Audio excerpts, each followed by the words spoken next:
What's good, Commanders fans? Just want to give you guys a quick update here. This probably will be a 5-minute video. I'm about to go on one stream very quick with street scores as well. This has definitely become a weekly thing throughout the playoffs, so we got to keep it going, man. I guess it's good luck, good fortune going on Juan's channel every Wednesday or Thursday for the past couple of weeks, man. So it's like, if it ain't broke, don't fix it, and just keep it going. Anything that I have done throughout the week, or hats or whatever, I'm like, hey, I'm just gonna wear it throughout the week just to keep the good mojo going. I don't want to mess any energy up. So like I said, I can have nothing to do with the wins, but I'm just saying, whatever I do, I'm not gonna change it. If it ain't broke, don't fix it, basically. All right, so let's go over the injury report here real quick, and then I just want to quickly talk about one thing that Dan Quinn said in the press conference today. It was fun to see that, just to see the backdrop behind Dan Quinn and the other guys that talked today. I know Terry McLaurin talked to the media, Jaden Daniels, Jeremy Chin, Jeremy Reeves, and I think Frankie Louvu talked to the media today. So it's almost as close to the Super Bowl that you can get media wise. So it's just cool to even see it at this point. Us having an NFC Championship backdrop behind Dan Quinn is just a sight to see, man. It's awesome. It really is. But as far as injuries, we look pretty good, other than Sam Cosmi being out for the rest of the season and potentially a little bit of the next season. And Zach Ertz rest day. Wednesday is usually the rest day for Zach Ertz. Cleveland Farrell had rested with the knee for his knee. He rested his knee today. Dante Fowler just rest in general. Did not participate in the practice / walkthrough. Deron Payne did not participate today with a knee/finger, so that's something to keep an eye on. He's going to play, but we already know what happened with his finger, the dislocation that he had against the Buccaneers. Bobby Wagner with the ankle, I know some people panicked about that last week. He did not participate in practice. He probably, will not participate in practice tomorrow either, on Thursday. So I think he's going to practice on Friday, and they're probably going to do, like I said, if it ain't broke, don't fix it. They're probably going to do what they did last week with Bobby Wagner, where he sits out Wednesday and Thursday and then practices on Friday. Javonte Jean-Baptiste, shoulder limited. OZ, along with Zacchaeus, hip injury limited, so that's good news. He's probably going to be available. I think he left the Lions game and came back in. I'm not sure, but that's good news that he was limited and not a DNP. John Bates, shoulder full. Tyler Biadasz full. Brandon Coma full. Dominique Hampton full. Frankie Louvu full. Jeremy Nichols full. Ben Sinnott full. All right, so this is really the most important part of the injury report, is really looking at the Eagles. Jalen Hurts is going to play. He's going to play. That's for sure. Now, Dallas Goedert did not participate with the ankle injury, so that's interesting right there. That's interesting. He's going to play. I would bet money Dallas Goedert is going to play, because they need him really bad, and Jalen Hurts has been throwing the ball Dallas Goedert's way a good amount the last 2 playoff games. Cam Jurgens' back injury, did not participate, so we'll keep an eye on that. That's their center. A.J. Brown rests for his knee, limited. Brandon Brittain Covey, neck, limited. And Jalen Hurts, knee, limited. So Jalen Hurts, he is hurt. He's injured. He is hurt, but he's going to play. The Rams sacked him 7 times. They rolled up on his ankle, and he was gimpy and limpy after that hit, man. That was a legit hit. It really was. And he still may be lingering from the concussion a little bit, too. You listen to him talking at the press conference where he was talking like he was Dr. Seuss, redfish, bluefish. We go in the snow.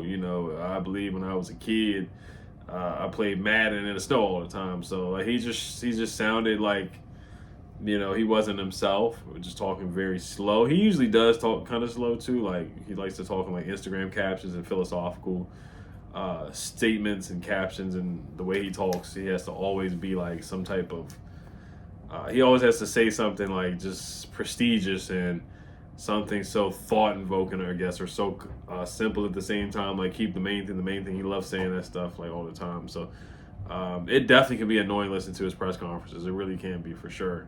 And sometimes it does sound a little disingenuous, but it is what it is. Lane Johnson, limited. He's going to play. Quinyon Mitchell with the shoulder, limited. Definitely keep an eye on that, on the fake Guantanamo Bay.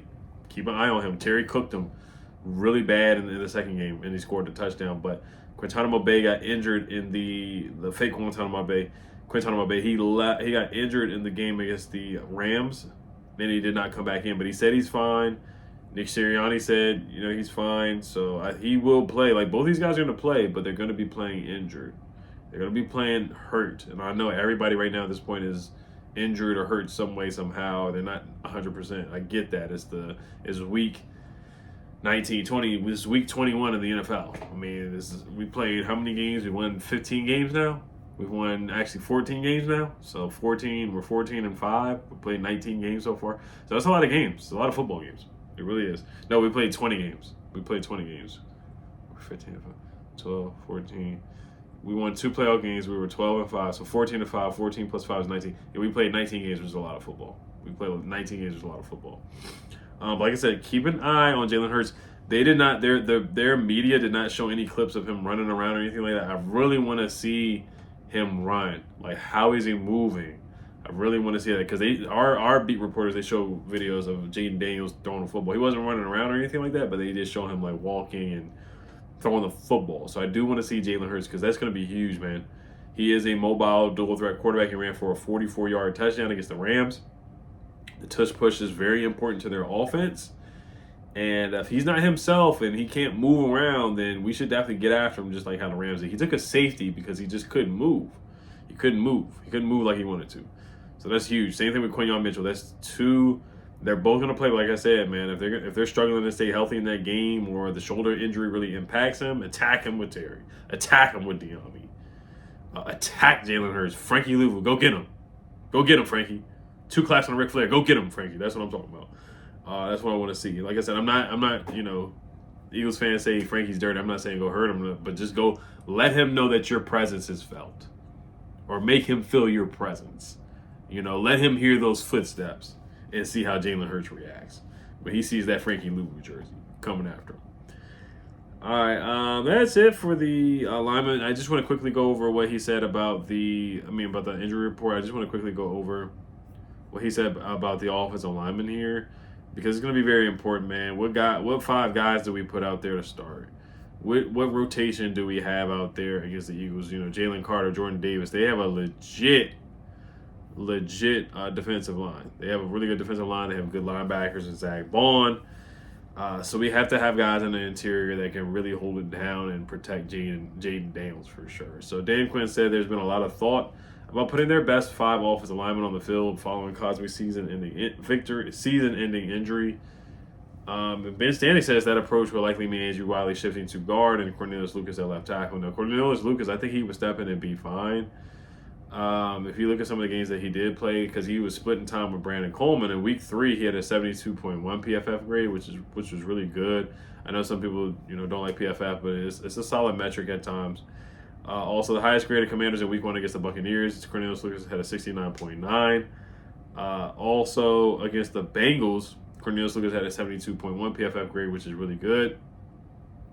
And then week 5 against the Browns, he had an 80.3 PFF grade as well. He only allowed 0 pressures in week 6, which is really, really, really, really, really, really, really, really good. I got to see who he played in week 6 real quick. But when he stepped in and played, he's been really good. He's played really good football, whether it's right tackle, left tackle, splitting time with Brandon Coleman, coming in at guard. Like, the guy makes plays, man. He's able to come. I don't think he's played guard yet, but he does come in and make plays. 1, 2, 3, 4, 5, 6. So that was against Baltimore. He did a good job, actually. He did a really good job against Baltimore. So that's really good to hear that he did a really good job against Baltimore. So, I mean, hey, look, man.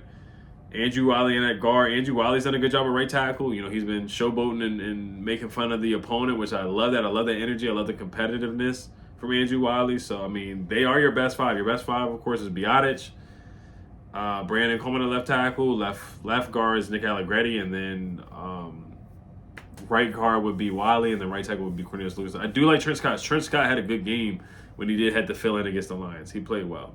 He did play well. So those are my thoughts right there. But if Dan Quinn really feels like Cornelius Lucas is a part of the best 5, then go ahead and let him play. Go ahead and have Cornelius Lucas out there. Cornelius Lucas had a 72.1 PFF grade against the Bears as well, which was pretty good too. So he's had a solid season, man. he's had a really solid season. There were some other numbers I had. So Cornelius Lucas has 3 penalties on the year. He only has 1 sack allowed, which is pretty good. He's played 464 snaps, which is 69th out of 141 tackles. 37 snaps played at left tackle, 0 snaps played at left guard, 0 snaps played at right guard, 139 snaps played at right tackle, 7 snaps played at tight end this year, Cornelius Lucas.